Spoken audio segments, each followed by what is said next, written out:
bon? Oui. Donc, est-ce que... Il y a pas de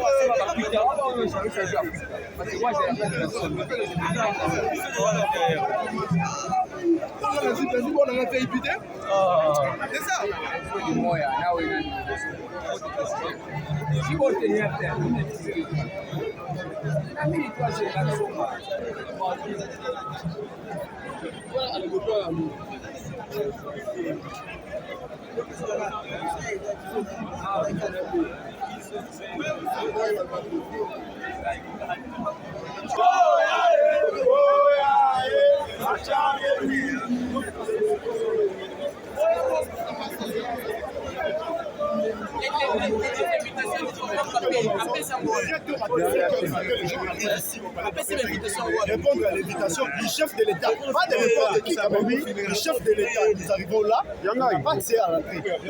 Au juste, c'est quoi? Ça veut dire quoi? C'est-à-dire que c'est le chef de l'État qui nous a déshonorés. Nous ne pensons pas, nous croyons que c'est M. William. Ah oui, nous sommes très déçus dans cette déshonorabilité. Nous sommes tellement déçus.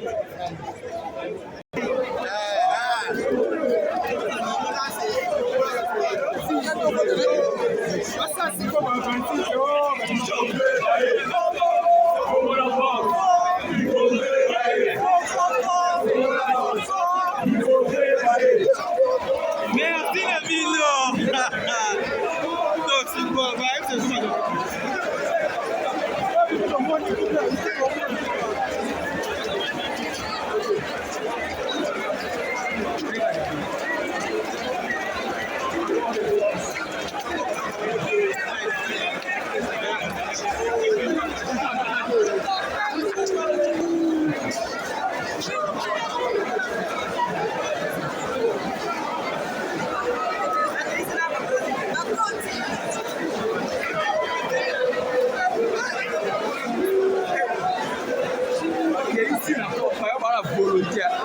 Tout droit.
Les questions posées au chef de l'État. Nous qui venons de province, on avait aussi des choses à dire au chef de l'État.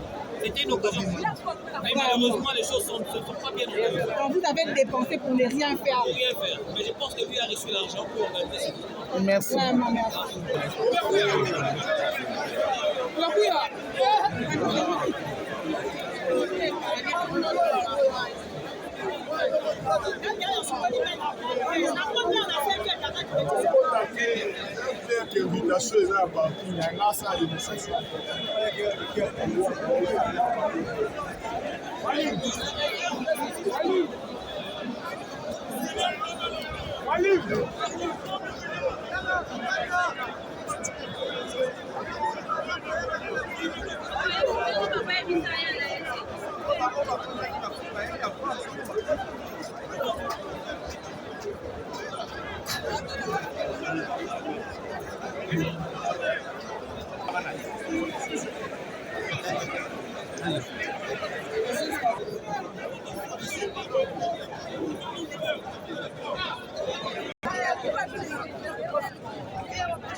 Canaille pour boyeke. Ils sont le long de Canaille. Basangisi biso na kota fulu.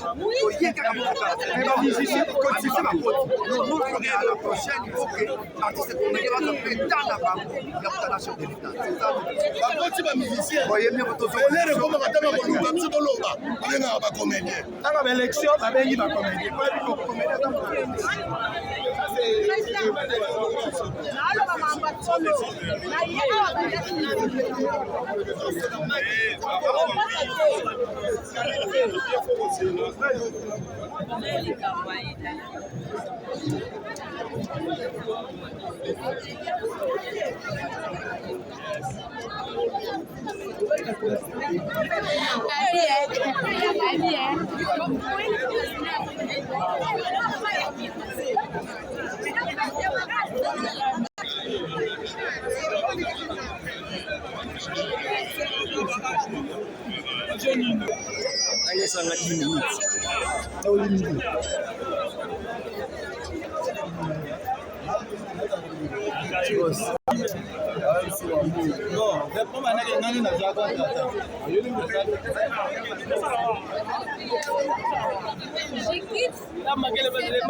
Voilà, on était invité par le président de la République avec une initiative en allant au Bin Samagène, c'est-à-dire qu'il y a une catégorie, il y a des musiciens, des artistes comédiens, des organes de la presse, mais sur place, ils ont vraiment un monté par rapport à l'organisation où ça a été dessus.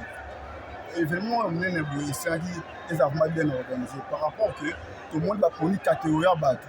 L'invitation est pour la battre, pour la BNC, va se présenter, mais arrivé sur place, tout le monde va musicien, va côté si bango va comédie va négliger que organe paye après ce qui va faire sur libana va nous jouer libana donc tout c'est pas vraiment par rapport à l'organisation l'initiative est qui bien il est vraiment bonne malgré l'organisation on est non et puis ici évidemment il y a beau faut le ici quand on change le stade des martyrs place nous est mini aux vaste que contenir bateau parce que à la carte va la place assise de 3000 places. Mais déjà, au moins, au-delà déjà, il y a 3000 personnes.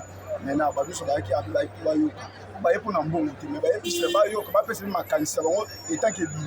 ont la majorité des chômeurs. Parce que les point de vue par rapport à la président côté de chaîne.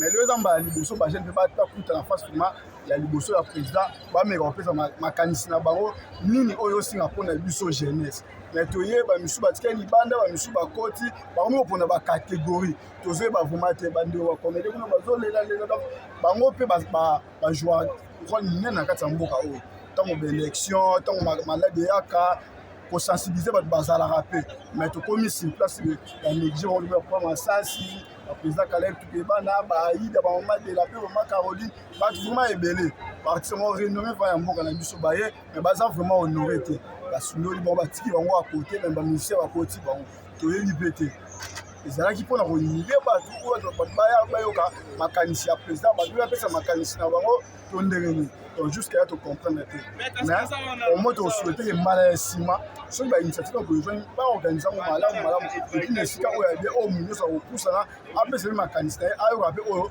ko konza mboka a bongisa ipo biso to yoka vraiment on a bien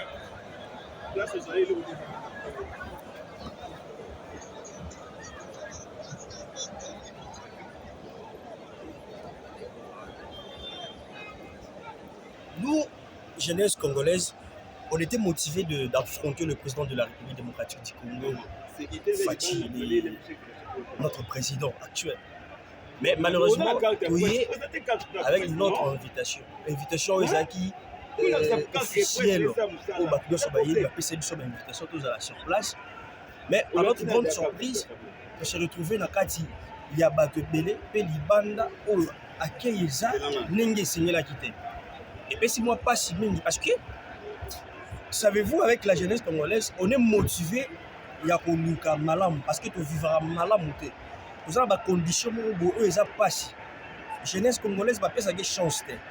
Et maintenant, tu commis sur place, comment on peut accès à la catégorie moro boy, oyo esengelaki te parce que petit peuple la jeunesse oyo eza na se moto akolobela bango te nani na akokotisa bango so oke kuna eza mbutu ya grave mais dis-toi que tolamuka eka atimba moko na ntongo toyebi toya parler du peuple te ezali par invitation makambo ebele lesali ke toya mais tala nyonso ekomi c'est vraiment malheureux pour nous.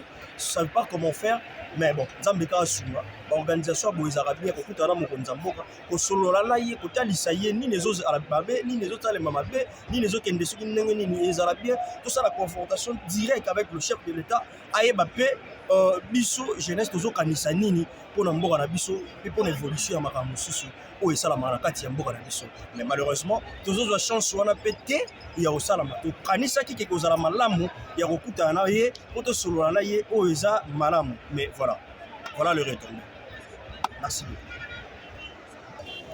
En tout cas vraiment biso toza balobeli ya peuple donc qui n'a parlé na biso oza chez biso so bat baye baraté malgré tout ça kaka buli ya kokota mais ils avaient chez biso mais to kotia wa les choses sont tournées ça que tout le monde d'invitation s'est présenté à d'invitation il y a carton ou tout ça il y a plastique directement tout le monde makambo mo échanger pour moi on a pensé que ce qu'on y est ça la boito une invitation on va plus accès à quota mais tout comme tout le monde va accès comme il par là comme dans mulongo et comme on est tout ça mulongo to quota la transco tous battre transco comme on a parlé du peuple tonné il y a moi ce qu'on doit y on fallait bisonner ba jeune au président bengaki biso yeyo toya tosolola topesa pe baposa na biso take ba jeune mais tokomi ya mokozwa idée te tokomi ya mbutu ya kosakana te ekomi batimba babenda bakamuna tout ça tozoyeba te jeunesse congolais yango oyo il paraît déjà kuna na mikolo namonaki